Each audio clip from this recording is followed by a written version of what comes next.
Hello, my name is Nancy Vargas, and today I'll be talking to you about why sexism is bad. Now, the majority of these arguments are going to be coming from Pope John Paul II's encyclical Mulieris Dignitatem, whose basic message is that women have inherent dignity, or they should not be disrespected. Now, the best example for this is Mary, the Mother of God. Now, she achieved a union with God that was unprecedented in human history through her fiat, or saying yes to becoming the Mother of God, both Mother of Jesus, both God and human. She became the beginning of the new covenant. She became the pinnacle of the beginning of salvation history. She became the first vessel to bear God. That's an honor that proves that she was worthy. She was the best person to do that. It points to the inherent dignity of women. There's something special there. Now, the church also teaches that men and women are made in the image and likeness of God, i.e., we both have inherent and equal dignity. Now, this is evident in the relationships that we have with each other, both men and women. In the Bible, it is said that Eve was created as another I in a common humanity, i.e., she was another person, equal in dignity. Now, there became a unity of two between Adam and Eve. So they were equal in dignity, but they were both meant to help each other be the best that they could be. This points to the fact that to be human means to have relationships, or that you really can't be the best person, the best possible version of yourself, unless you have a sincere gift of self towards others. Now, the Bible is also a really good example because in it, Jesus' actions promote women's dignity and worth.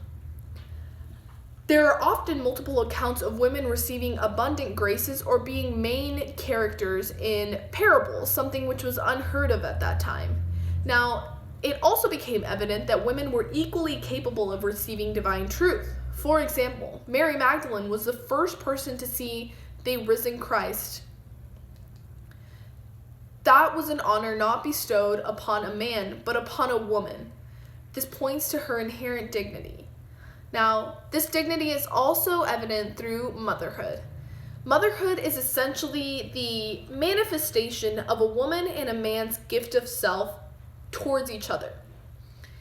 In it, women fulfill this role of giving life. They become the first educators of human beings, which is a very crucial role in shaping the future of humanity. Not only is physical motherhood important, but spiritual motherhood is as well. These women that are devoted to religious vocations find in Christ a spousal love through which they can bear spiritual children who can also shape the future.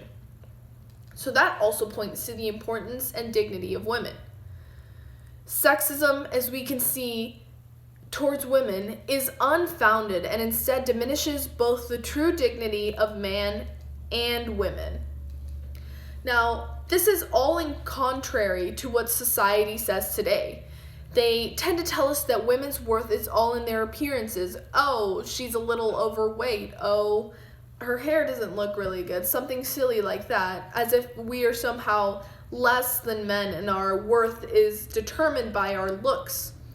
Now, society also says that motherhood is a burden. Now, we've already discussed that motherhood is not a burden. Instead, it's a gift and a responsibility which fosters a better future for us. When Mulieris Dignitatem was released, that's kind of what society kept saying. And even though New Wave feminism was picking up, Pope John Paul II's words were not really appreciated. The new feminists thought that Pope John Paul II was sort of ignoring their cause, but instead they failed to realize that Pope John Paul II was actually pointing to the original feminism, the equalness that was evident in the Bible. These teachings are also in the diocesan curriculum that we learn here at Cape and Mount Carmel, It's there in two places. First is in the basic principles, which is that dignity is due to the creation in the image and likeness of God.